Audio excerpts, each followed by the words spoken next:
চালু থাকা কোনো সামাজিক কল্যাণকর কর্মসূচি বন্ধ এই সরকার করছে না, কিন্তু ট্রান্সপারেন্ট স্বচ্ছতার সঙ্গে সেগুলো হবে।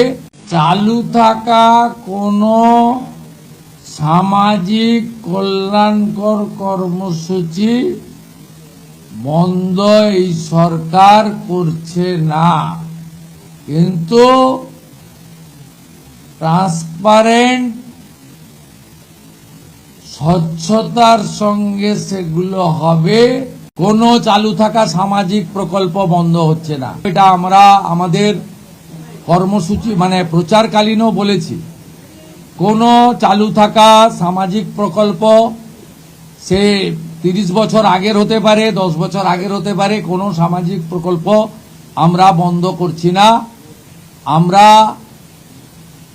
পেপারলেস অফিসও করব, আমরা সমস্ত পোর্টালগুলোকে আপডেটও করব এবং সমস্ত বেনিফিশিয়ারি ডিবিটির মাধ্যমে, যেটা নরেন্দ্র মোদীজির নেতৃত্বে দেশের সরকার করেছে, ডাইরেক্ট বেনিফিট ট্রান্সফারের মাধ্যমে হবে এবং সবটাই স্বচ্ছতার সঙ্গে হবে। যে স্কিমটার কথা আপনি বলেছেন, আমি শুধু ওই স্কিমটা নয়, চালু থাকা কোনো সামাজিক কল্যাণকর কর্মসূচি বন্ধ এই সরকার করছে না, কিন্তু ট্রান্সপারেন্ট স্বচ্ছতার সঙ্গে সেগুলো হবে।